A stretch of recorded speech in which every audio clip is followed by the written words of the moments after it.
Dopo l'ennesima denuncia da parte della CGIL nei confronti della dirigenza ACTV, sulla questione interviene anche il consigliere comunale Gasparinetti con una segnalazione.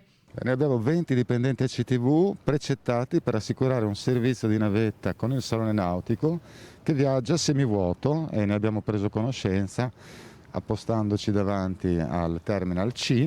Fra l'altro è un servizio di cui non possono usufruire i cittadini perché è riservato esclusivamente a chi è in possesso del biglietto per il salone nautico. Dunque, mentre la CGIL denuncia mancanza di sicurezza a bordo dei vaporetti, corse che seguono ancora l'orario invernale e aggressioni, il vaporetto destinato al salone nautico sarebbe semivuoto. Una linea in perdita, chiaramente in perdita, affidata da CTV, mentre le corse redditizie vengono progressivamente trasferite ad un soggetto privato.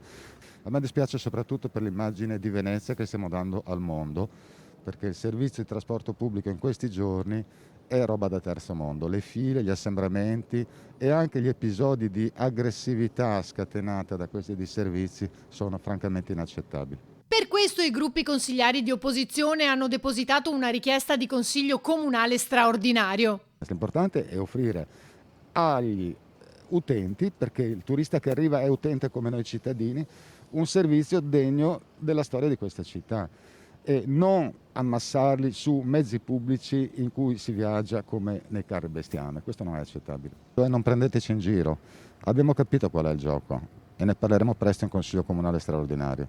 Anche il presidente Zaia è intervenuto sul caos dei trasporti, lanciando un appello. Io penso che sia ragionevole rivedere quelle quote del 50% dei mezzi di trasporto, soprattutto acqueo, dove è insostenibile. E l'alternativa non c'è che uno c'ha la zattera, c'è il gommone.